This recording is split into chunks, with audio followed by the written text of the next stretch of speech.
Denver Broncos head coach Sean Payton is tying his legacy to the next quarterback of the Broncos. Will he play it aggressive or will he play it scared? We'll break it down here on today's brand new episode, Locked On Broncos. You are Locked On Broncos, your daily Denver Broncos podcast. Part of the Locked On Podcast Network. Your team every day.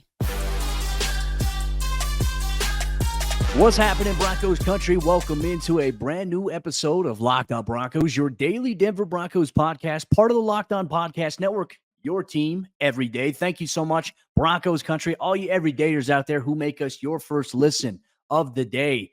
Every single day, you can get this podcast for free on YouTube or wherever you get your podcast. So do us a favor, if you haven't done so already, hit that subscribe or that follow button down below so you never miss out on a day's worth of Broncos news, content, coverage, analysis, and more every single day, all year long, because for the true fan, there is never an offseason. I'm Cody Roark. I cover the Broncos as a reporter for Mile High Sports, joined alongside by Sayre Bedinger. He's the site expert over there, predominantlyorange.com. Sayre, really the aftermath of the Russell Wilson release is going to linger around here quite some time. There's so many angles we'll have to break down here on Locked On Broncos, but one thing is very clear. Sean Payton and the next quarterback, they are tied together here for the Denver Broncos. Not only is it important that he gets it right, but on top of that, his legacy is at stake here. It is, Cody. I mean, you mentioned it. It's really a big deal. We know that Sean Payton has been attached to the name Drew Brees prior to coming to Denver. And I think a lot of people kind of, I don't know, I don't want to say overrated what Drew Brees brought to the table, but they certainly give Drew Brees a lot more credit, I think, than Sean Payton because, well, Drew Brees wasn't necessarily involved in the whole Bounty Gate thing, and people didn't really like that aspect of Sean Payton. Not everybody jives with his personality, so he doesn't get a lot of, I mean, he does get credit, don't get me wrong, but I think a lot of people like to say that maybe Drew Brees kind of carried Sean Payton there in New Orleans, as opposed to those two guys just being a great fit together. In Denver now, the situation is completely different. We talked about this before, but I think it's worth repeating. When Sean Payton got interviewed by the Denver Broncos last offseason, and when they subsequently decided to hire him, I don't think, and I think you agree with me, that there was ever a point in that interview process where he said, I'm committed to Russell Wilson.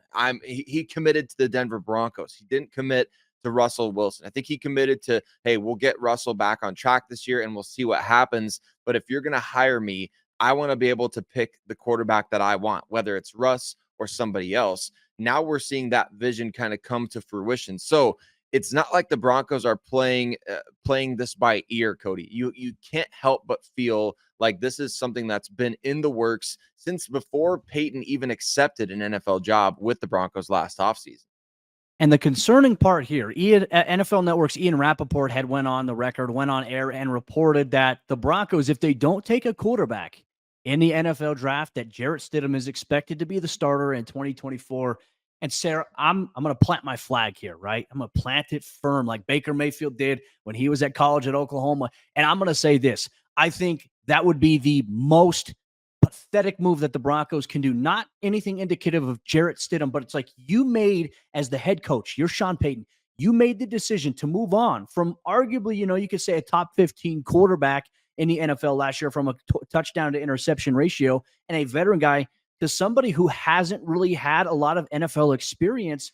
I understand why you made the move last year for the final two games, but did we see anything out of Stidham that says, hey, this guy's going to be the starter for Denver in 2024? I didn't see enough of that. Now, was the operation in certain aspects better? Yeah, Denver had a little bit of the middle of the field game to that.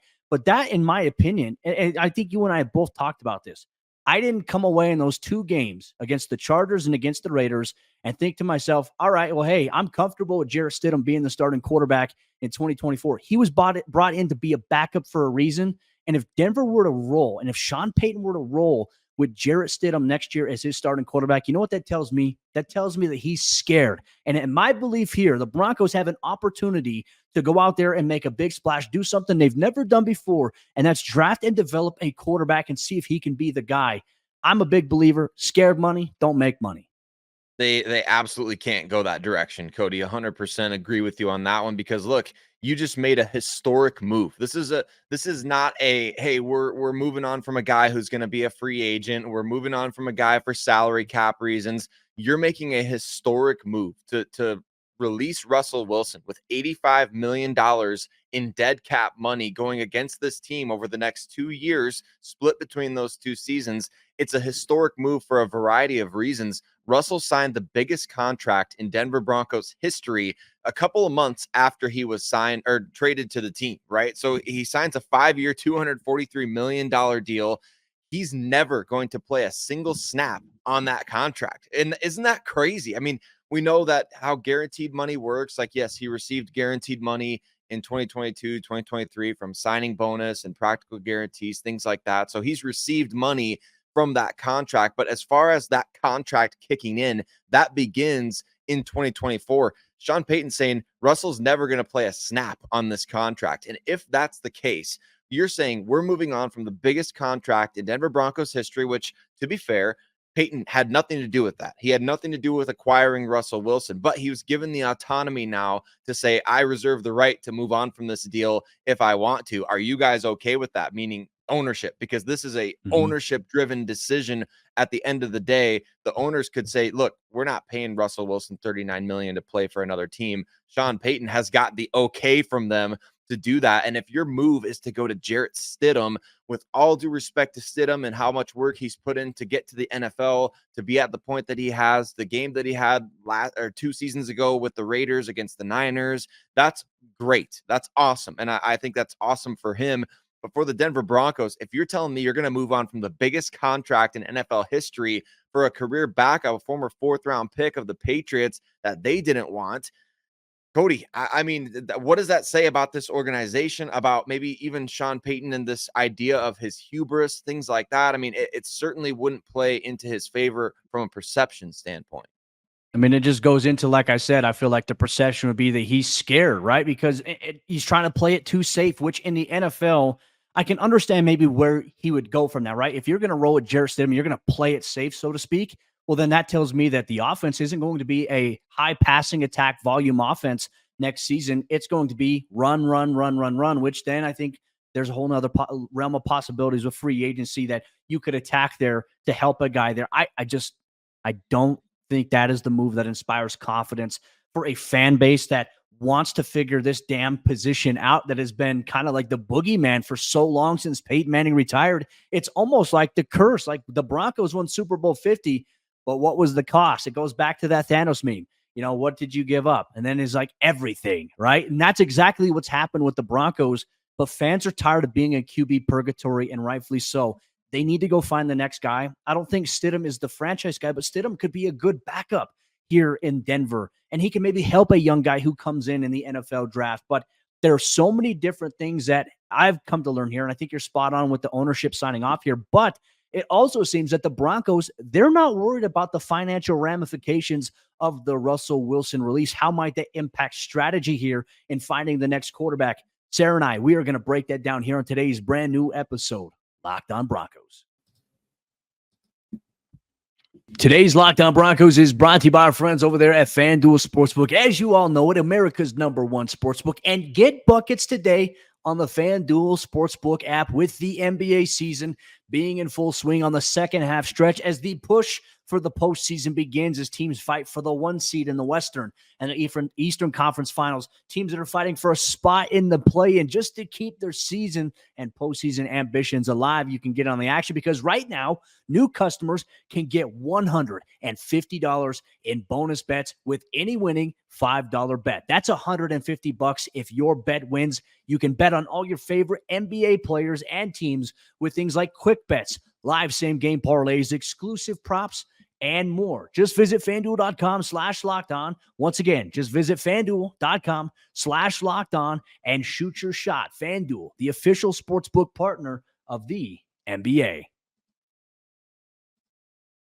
As the Denver Broncos search for their new franchise quarterback, whatever their plan is, they ain't worried about the $85 million in dead cap over the next 2 years. They clearly have a vision in place. They clearly have something that they're definitely going to be doing, a plan A, as John Elway used to say, Cody. But man, what could get in the way of this plan A? There's a lot of factors at play here beyond just the financial ramifications, but we're going to tell you why the Broncos aren't worried about that $85 million in dead cap on today's episode, Locked On Broncos. First, want to say thank you and give a shout out to every single one of you that makes Locked On Broncos your first listen of the day every single day. And if you're just tuning in, hey, you come aboard and you found this show, you're like, Russell Wilson, he's gone. What's happening next?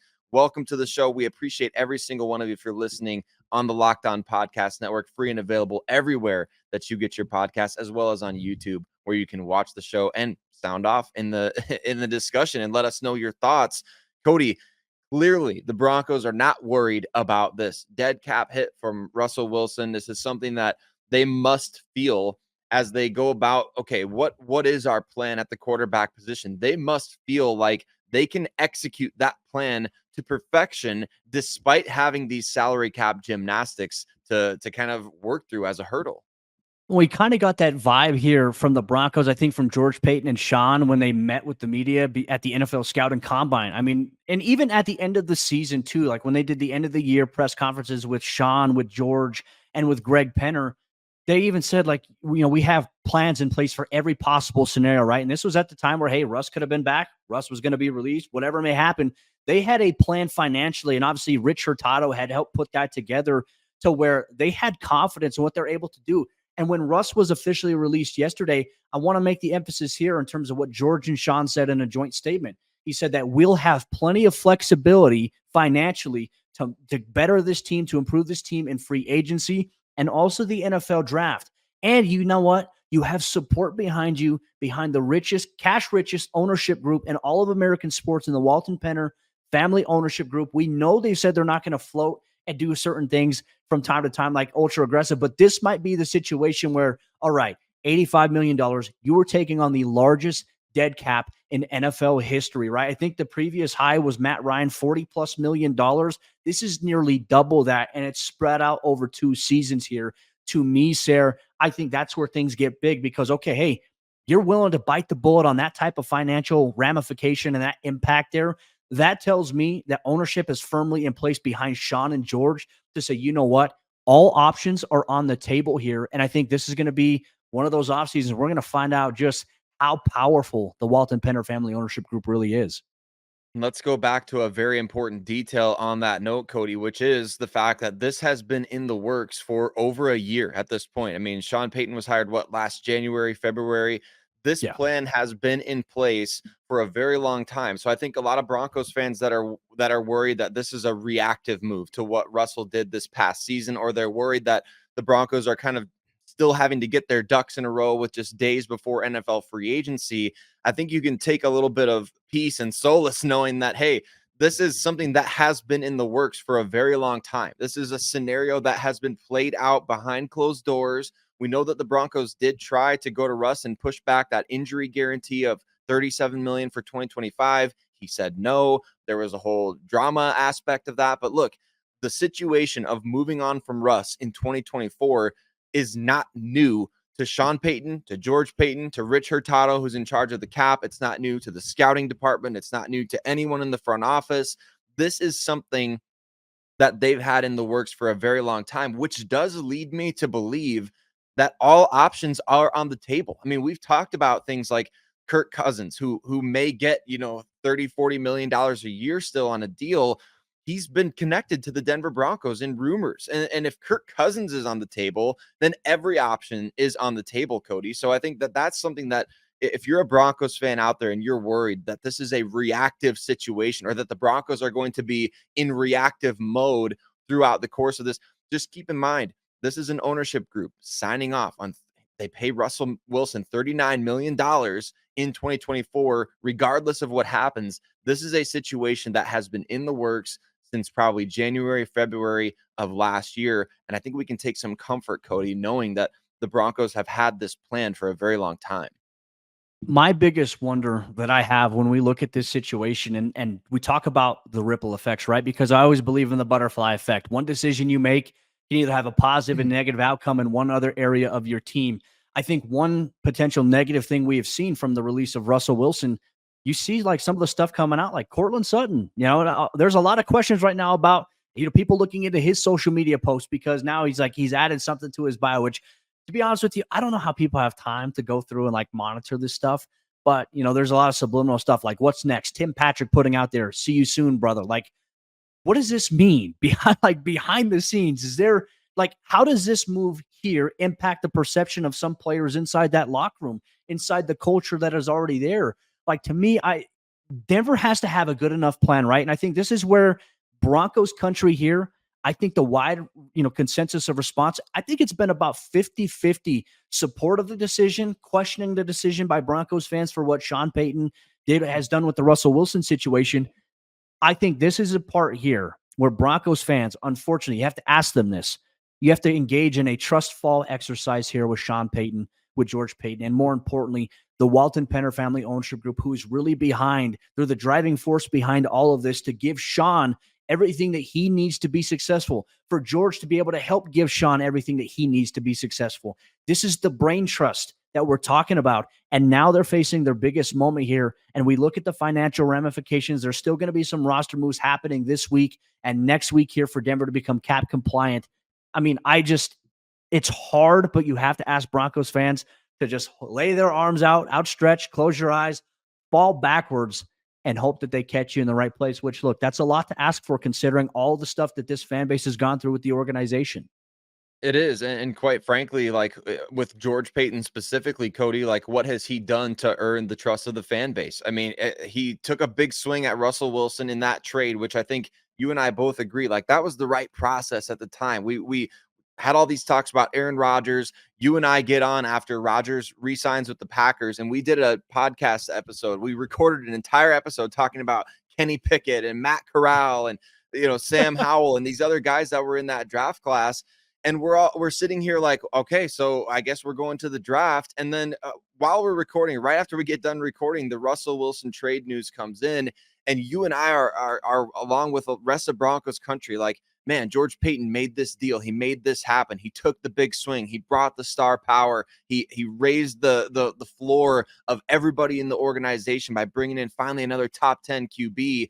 So the process wasn't bad. But George Payton, Cody, unfortunately, these issues have persisted. I mean, arguably the worst trade in NFL history in hindsight. He hasn't done well in free agency. The draft has been very much a miss since 2022.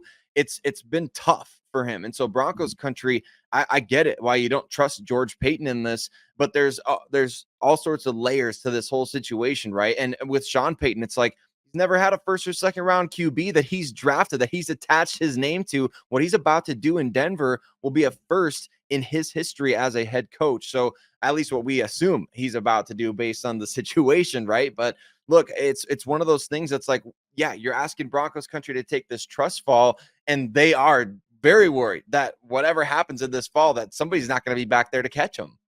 Yeah, I mean, it's a valid point of thought here. And look, Broncos country, it leads to our next point of emphasis here: free agency versus the NFL draft. Sean Payton has to take a path. What path should he choose? We share our thoughts here on today's brand new episode, Locked On Broncos. Today's Locked On Broncos is brought to you by our friends over there at eBay Motors. Passion, drive, and patience. What brings home the winning trophy is also what keeps your ride or die alive. eBay Motors has everything that you need to maintain your vehicle and level it up to peak performance. From superchargers, roof racks, exhaust kits, LED headlights, and more, whether you're into speed, power, or style, eBay Motors has got you covered. With over 122 million parts for your number one ride or die, you'll always find exactly what you're looking for. And with eBay Guaranteed Fit, your part is guaranteed to fit your ride every time or your money back. Because with eBay Motors, you're burning rubber, not cash. With all the parts you need at the prices that you want, it's easy to turn your car into the MVP and bring home that win. Keep your ride or die alive at ebaymotors.com. Once again, that's ebaymotors.com. Eligible items only. Exclusions apply. eBay Guaranteed Fit only available to U.S. customers. Should Sean Payton take the chance and go with the NFL draft process for the first time in his career as a head coach in terms of getting a first-round quarterback, or should he play it safe and go the NFL free agency route? We'll debate it here in today's episode. Locked On Broncos. Real quick, want to say thank you so much to everybody in Broncos Country for tuning in and making us your first listen of the day. Every single day. We appreciate you so much. Broncos Country, you make this show exactly what it is. So make sure you subscribe and follow so you never miss out on all the angles of what's going on with this team as the wild Rocky Mountain roller coaster continues. We got you covered every single day, all year long. Sayre, I mean, I think we got to kind of continue our point here. Where is Sean Payton going to go? Where should he go? What is the better option? Because if Sean Payton, with 4 years left on his contract, and I don't know if he plans on like coaching just 4 years and then dipping and retiring, or if he wants to continue coaching and then get extended and continue his coaching career. I don't know where he's at. And I don't know what his life looks like at this point that really dictates that. But ultimately, what he decides to do now will impact him not only just this season, but in the final 4 years of his contract as the head coach of the Denver Broncos. Free agency or the NFL draft, where do you think he should go? I think he's got to go to the NFL draft, Cody. I really do. And we talked about this in a previous episode after watching the Kansas City Chiefs win the Super Bowl. You kind of take a reflective look at the playoffs as a whole and what are the best teams in the NFL have in common right now. Shoot, they drafted their quarterback in the first round, or they've got a former very high draft pick leading the charge at the quarterback position. I think that's what the Broncos desperately need. I think they need to find themselves so convicted about a prospect that they do whatever it takes to go and get that guy. And yes, it could cost you additional draft capital. It could come at the expense of, well, we don't have a second round pick already. Now we traded our third rounder to get this guy. It's like, if you don't have the quarterback position, it doesn't matter. We've touched on this before. The 2017 NFL draft, Sean Payton and the New Orleans Saints had arguably the greatest draft class in modern NFL history. I mean, you're talking about hit after hit after hit after hit, first round, second round, third, all the way through to the seventh, starters, players who are contributing to big money contracts. And Cody, the best draft in league history, arguably in recent league history, that 2017 New Orleans Saints, pales in comparison to the one guy the Kansas City Chiefs got in the same exact draft, one selection ahead of Kansas City, and that's Patrick Mahomes, who went to the Kansas City Chiefs. That one pick changed the trajectory of that entire franchise. They're now a dynasty. I'm not saying you pick a quarterback, you become a dynasty. What I am saying is you could have the best draft class in modern NFL history. It doesn't matter if you don't have the quarterback position figured out. So the Broncos, they need to go to the draft. They need to find themselves convicted about a quarterback, and they need to do whatever it takes to get the guy. I'm with you there. You and I think have been kind of in synergy. We've been very congruent in our alignment in terms of what Denver should do. I think that it has to be the NFL draft. I've planted my flag firmly, and I'm saying it's draft or bust here. Now, it's to the point of what we've also talked about. You don't just draft a guy just to draft a guy, right? Denver did that with Paxton Lynch, and we all saw how that went out. But I think for Sean Payton, in terms of his process, because I think what we know now, what we didn't know then, was that Gary Kubiak did not want Paxton Lynch, did not want the Broncos to draft him. That was a John Elway decision, which ultimately led after that year, we saw Gary Kubiak step away versus him being fired because he did not like the plan there. Now, for Sean Payton and George Payton, it's different. The Walton Penner family ownership group doesn't have a lot of football experience, and so they are leaning heavily on. Look, they have people they consult with outside of the building in the football world. I'm not going to get into that there. But George Payton, Sean Payton, they have full trust from Broncos ownership. And I think that is important. I think they do understand football. I think Sean understands football at a very important level. They talked about it as well. He even said it, that they had a really high grade on Patrick Mahomes in that 2017 draft class, and they probably would have taken him if he were available there versus him getting picked by Kansas City. And then you also look at George Payton, who, despite the moves he's made in terms of the Nathaniel Hackett hire, the trade for Russell Wilson, which we all said was really the right move at the time. Unfortunately, it didn't work out. It happens. And then being handicapped because of that trade and not having capital in the draft, to where you're drafting guys that are more so role players versus starters outside of maybe one or two names there. Overall, the belief is that these two guys, Sean and George, they have a great working relationship. And I think they're very much in sync with what they have there. So for me, I don't think that they would reach on a quarterback, right? And You see it in our comments a lot. We talk with a lot of Broncos fans who feel like, okay, well, Denver, if they're going to pick a QB at 12, that's reaching. I don't know what makes that a reach necessarily, but if the guy that they really, really love, that they were blown away by in terms of the NFL Combine interviews, there's going to be times where they're going to bring guys to Denver for formal visits as well before the draft, and then they're going to be obviously at the pro days. If they're solidified, like, hey, all right, we had a great first impression. They really made us feel comfortable about this guy here in the second interview, and we saw, him at the pro day.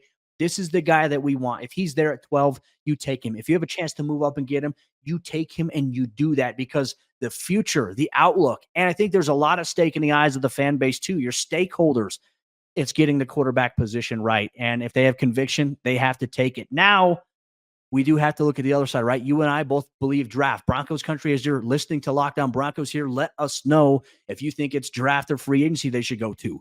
What would a free agency acquisition say to Broncos Country? I have a lot of choice words myself. I think basically kind of what I started with to open up the show. I firmly believe it says that Sean Payton is scared to take the big swing on a guy because of the rookie element of there. But I think that would be a bad look for the Broncos to go the free agency route. Yeah, most free agency potential acquisitions for the Broncos that are realistically available. I mean, and you could even lump in the best. Let's say Kirk Cousins, Baker Mayfield, they're on the available list. I think most free agency pickups would be a slap in the face to Broncos Country. I really do, Cody. And the reason for that is because look at the amount of success or lack thereof the Broncos have had with the retreads in recent years. The exception is Peyton Manning. The typical rule is, the Case Keenum and Joe Flacco and other, et cetera, X, Y, and Z that you could, Russell Wilson, quite frankly, and you could look at any number of guys in this year's free agency class. The idea of Ryan Tannehill coming to Denver as the starting quarterback, Cody, it makes me sick. With all due respect to every single one of these guys, Ryan Tannehill in Denver in 2024 would be the same to me as Joe Flacco coming in 2019. You talk about Gardner Minshew, really tremendous season with the Indianapolis Colts this past year, works well with Shane Steichen. He's obviously a fun personality. He's Case Keenum 2.0, okay? So if you're looking at these free agents and you're talking about, we don't want to have the next guy crossed off the post-Manning QB list. We don't want to have another name on that jersey that you have to cross off at the end of the day as you become the next version of the Cleveland Browns. Then don't go try to sign Jameis Winston. Don't go try to sign a guy like Jacoby Brissett or Gardner Minshew or Ryan Tannehill or even Kirk Cousins, who's at the back end of his career. Like, don't go that route. You've said it before, Cody. The loose lips sink ships. The Broncos can't let it be known who they really like in this draft, but scared money don't make money either. If you aren't willing to go get your guy in the NFL draft, if you're not willing to trade up a couple of spots to get Patrick Mahomes, learn from your dang mistakes, right? I mean, this is insane. Learn from your mistakes, go get your guy and figure it out, because any free agency acquisition, it feels like a temporary fix, or even any trade acquisition, Justin Fields, Mac Jones, Sam Darnold, you could talk about any number of these guys.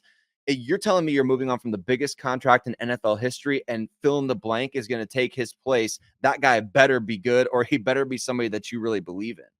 The Broncos quarterback position, the best way I could describe it is arterial bleeding, right? And the Broncos have been trying to put a Band-Aid on arterial bleeding for quite some time. And it's leading to a lot of scar tissue building up, and it's leading to, potentially a lot of weaknesses in certain areas. And I just, the thing that frustrates me about the free agency route is just like, has Denver, if they go that route, have they not learned from the previous mistakes that maybe this regime has made, or the previous mistakes that the last regime made, or the regime before them made? Like, Peyton Manning's not walking through that door. And Denver lucked out on how Peyton Manning recovered from his neck surgery, right? Peyton went on to put up historic numbers, the best winning stretch in franchise history for the Denver Broncos. You know how rare that is to capture that lightning in a bottle. Luckily, Denver did it, and they had a lot of great pieces around them. And Manning elevated a lot of guys that maybe wouldn't have been on the roster if it weren't for him. So for me, like a Kirk Cousins, I know a lot of people say, okay, well, hey, Sean signed Drew Brees coming off of a major injury. It's different. Drew Brees wasn't 37 years old coming off of an Achilles injury. He was a young guy who had a really bad shoulder injury, courtesy of John Lynch, by the way, and the Denver Broncos. And it ended up working perfectly. Like, it's just the marriage and relationship between Peyton and Brees was big, but also this is big because now the narrative is starting to say, okay, hey, we're going to find out, just like Belichick without Brady, can Payton do it without Breeze? And that narrative is going to be screaming so loudly this season, unless the Broncos get a guy that Sean has a lot of belief in that can make something happen. And there's a lot riding on it. The stake of the Broncos in the next 5 to 10 years will definitely ride on this season, next season, and the final 4 years of Payton's contract here with the Denver Broncos. Broncos Country, let us know how you feel after listening to today's episode, Locked On Broncos. One thing is for certain, Sean Payton and the next quarterback and the Broncos, they are all tied together. There is a lot on the line here. The stakes have never been higher. We'll have you covered all throughout the entire offseason here on Locked On Broncos. We'll see you tomorrow, Broncos Country, for a brand new episode of the show.